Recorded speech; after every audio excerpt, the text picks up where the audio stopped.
আজকে নির্বাচনের তফসিল ঘোষণার যে ভাষণ জাতির উদ্দেশ্যে, এটা আমাদেরকে আশ্বস্ত করেছে এবং আজকে এই ঘোষণার মধ্য দিয়ে প্রমাণিত হয়েছে যে নির্বাচন কমিশন এবং সরকার এবং রাজনৈতিক দলগুলো তারা এই নির্বাচন অনুষ্ঠান করতে চায় এবং জনগণের যে ভোটের অধিকার সেটাকে আপনার বাস্তবায়িত করতে চায় এবং সেটাকে নিশ্চিত করতে চায়।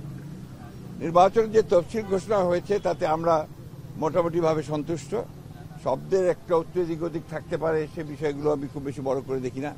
মূল বিষয়টা হচ্ছে যে আজকে 2026 সালের ফেব্রুয়ারির 12 তারিখে যে নির্বাচনের ঘোষণা হয়েছে, একই সঙ্গে জাতীয় সংসদ নির্বাচন এবং গণভোটের নির্বাচন, যেটা আমি মনে করি যে বাংলাদেশের রাজনৈতিক ইতিহাসে নিঃসন্দেহে একটি অত্যন্ত বড় উল্লেখযোগ্য একটা ঘটনা এবং এটাকে সুষ্ঠুভাবে পালন করা এবং সেটাকে অনুষ্ঠান করা এটা নির্বাচন কমিশনের দায়িত্ব।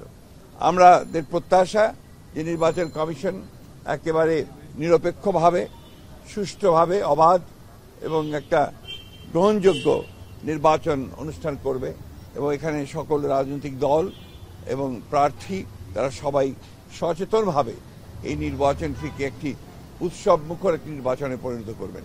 কারণ হচ্ছে যে আমরা সবাই জানি যে বিগত 15 বছর এই দেশে নির্বাচনের নামে প্রহসন হয়েছে, গণতন্ত্রকে ধ্বংস করা হয়েছে।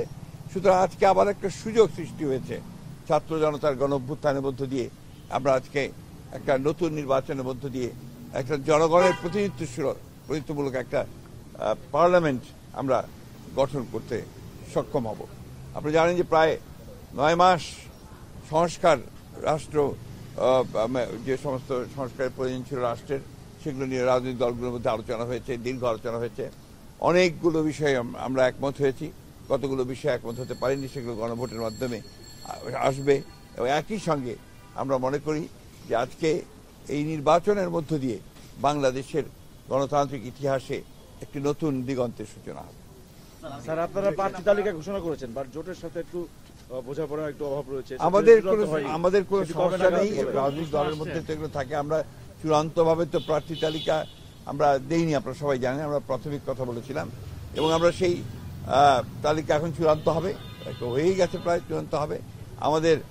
আমাদের সঙ্গে যুগপথভাবে আন্দোলন করেছেন তাদের অবশ্যই যথাযথভাবে তারা একই সঙ্গে কথা বলে আমরা মূল্যায়ন করা হবে এবং আমি মনে করি যে কোনো সমস্যা থাকবে না। আমরা অত্যন্ত আশাবাদী যে যারা আন্দোলন করেছেন এই সরকারের আমাদের সেই বিগত ফ্যাসি সরকারের বিরুদ্ধে, তাদেরকে যথাযথভাবে একসাথে ঐক্যবদ্ধ হয়ে আমরা নির্বাচনে অংশ নিতে পারবো। এমনকি যারা অন্যখান থেকে অন্যান্য দলগুলো বা জোটকে যারা করবেন তারা সবাই গণতন্ত্রের যে স্পিরিট সেটাকে সঙ্গে নিয়ে এবং একটা নিরপেক্ষ নির্বাচন অনুষ্ঠানের ব্যাপারে সহযোগিতা করবে।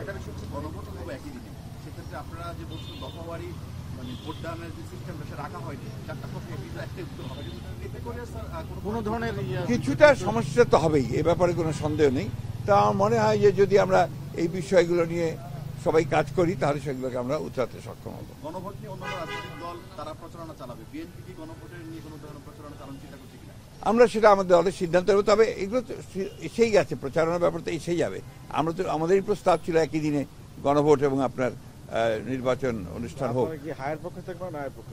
এটা তো এখনই আপনাকে বলা যাবে না, এটা তো আমরা আমাদের মধ্যে আলোচনা করে আমরা ভোটারদের কাছে যাব। আপনি দীর্ঘদিন ধরে এই শুধু এই দিনটার জন্য, অর্থাৎ নির্বাচন হবে, সব মানুষ ভোট দিতে পারবে, আপনি নিজেও দীর্ঘদিন কারাবন্দী ছিলেন, আজকের দিনটা আপনাদের স্পেশাল কোনো? না, নিঃসন্দেহে অত্যন্ত আনন্দের দিন একটা। আমি তো সেই জন্যই প্রথমে বলেছি যে আমরা আশ্বস্ত, এই কথা আমি আপনাদের কিন্তু বরাবরই বলেছি যে নির্বাচনের ব্যাপারে আমার কোনো আপনার আশঙ্কা নেই, আপনার কোনো রকমের আমি ভুগছি না যে নির্বাচন হবে কি হবে না।